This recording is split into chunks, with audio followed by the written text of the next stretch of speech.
welcome back to my film and TV channel. Hope you're all staying safe and well. You know I like a quirky film, don't you? Well, this is possibly a quirky film. Yes, interesting film. Very interesting. Did I like it? Did I not like it? We'll have to see, won't we? Because we're going to look at something called Nandor, Fodor and the Talking Mongoose. There you go. There's the title. Or I would have called it Jeff, but we'll talk about that in a minute. Please, if you're new to the channel, push that subscribe button, push the bell notifications, everything. Film and TV, of course, reviews like this, information blogs, lots of different things.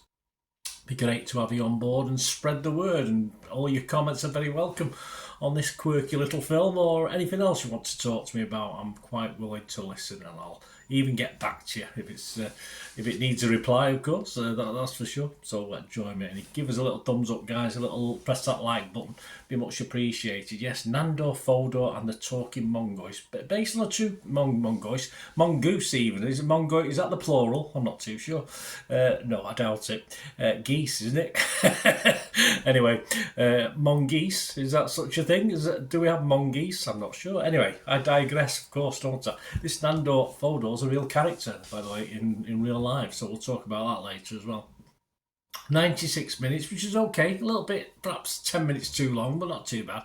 A 12 certificate, and it's a British black comedy mystery. We do, yeah, okay. Written and directed by Adam Siegel.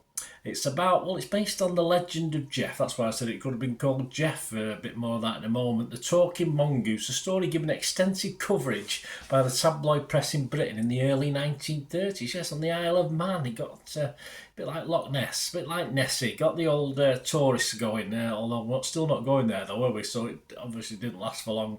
It was the voice of Neil Gaiman plays Jeff, the man in question, or the mongoose man. They've got mongoose in question. Got sort of great cast, all positive on the cast. Simon Pegg is stars as Fodor himself, and his assistant is played by the wonderful, I've not seen him for a long time, Minnie Driver. You get Christopher Lloyd, get Edmund Kingsley, Tim Downey, Ruth Connell, Jessica Barmer, Paul Kay, Gary Beadle, Drew Morlin. A lot of familiar faces over here in the UK anyway, I'm sure, over the pond and around the world as well. So these scores and comments, a bit of a mixed bag. It was at the 23rd of October 2023 at 2 p.m. UK time. Yes, Rotten Tomatoes, only 45% positivity on this. 33 critics, 15 were fresh, but 18 were rotten. So it's in the negative. It gets an average of 5.3 out of 10. So a little bit disappointing. Metacritic, the other one we look at, a bit better, yeah, 65 out of 100. But there's only 4 critics, so 3 liked it, 3 were positive, 1 was mixed, and there was no negative. So really, it's good, but obviously, I say we need a bit of a wider range of critics, don't we, on Metacritic? That's probably not realistic. But let's go to the audience, because the audience, again, a bit like the critics there, a bit of a mixed bag. Internet Movie Database, only 5.3 out of 10, but just over 500 scores and reviews left as I'm doing this. 5.3 out of 10, so not great. But Rotten Tomatoes audience, yeah, again, I've no numbers on that, but 3.9 out of 5, 72% positivity. So a bit more love from the Rotten Tomato guys. So that brings me on to my thoughts. We're not going to spend too long on this one, this mongoose today. It's absolutely nothing like it, don't get me wrong. It's like the complete opposite of it, but to me, it's trying to capture the spirit of the brilliant James Stewart film, which I'll probably, now I've thought about it, want to watch again someday. Harvey, you remember Harvey, the giant invisible rabbit that wasn't there, and he was obviously put away for his own safety, etc. Poor James Stewart. So I think this is trying to capture a little bit of that spirit. As I say, it's based on a true character, a true story, so all fairness to it, but I think this is a brave attempt at something different, like Harvey at the time, I suppose. That was quite funny. This is a black comedy, perhaps not so funny. I struggled. It didn't really make me smile or laugh in fairness, but I call this a Harvey in reverse. So I said perhaps the film should have been called Jeff or Fedge, if you know what I mean. Anyway, it's not as funny as I'd hoped. They said say it was, considering Mr. Pegg's in it as well. And a couple of the characters are quite familiar and usually bring a smile to the face in some of the roles they've played, but not with this one.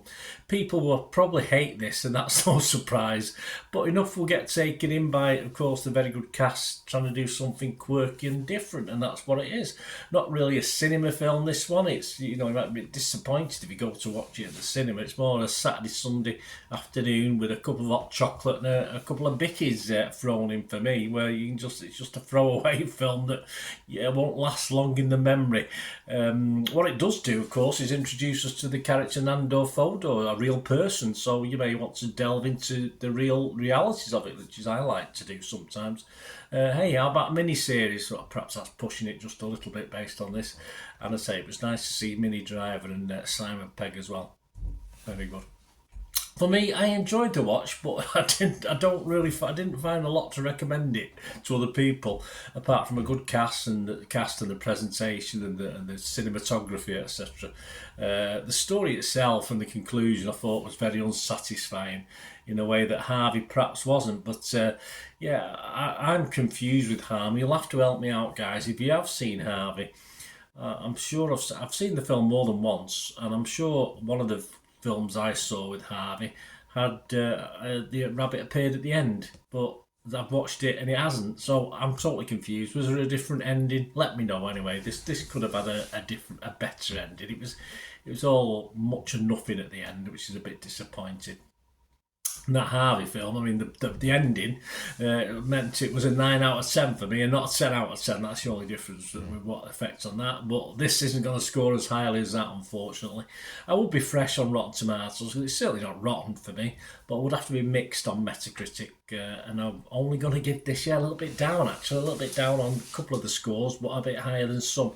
I'm just going to give it a basic 5 out of 10. I'm not going to not score it, because, as I say, it was interesting and quirky and different, and a brave attempt at something different, but didn't always work for me. Let me know what you think, guys, anyway, and let me know about that Harvey. Have you seen it where the rabbit appears at the end? I'm sure I have, but say my old brain these days, I forget these things. I remember, totally off topic, Lord of the Rings, the animated version of Lord of the Rings. I did have the video of it in the video shop I used to have. Only sold it a few years back, actually, when I sold all my videos in bulk, and it was the animated version. And at the end of it, you got this sort of conclusion, because it only takes you up to like book one and a bit, I think. And at the end of it, I watched one where it shown it to the end, you know, right to the end of the actual trilogy. But as I said, I've watched that since, and again, it's not done that. So, am I imagining things? Perhaps I'm not. What's that giant rabbit doing in the background? I don't know. I'm cracking up, guys. It's me age anyway. Let me know what you think, guys, about the rabbit, about Harvey, about Lord of the Rings, and about this film. Let me know. It'd be great to hear from you. Till we meet again. The only one thing to add, please stay safe, everyone. Bye for now.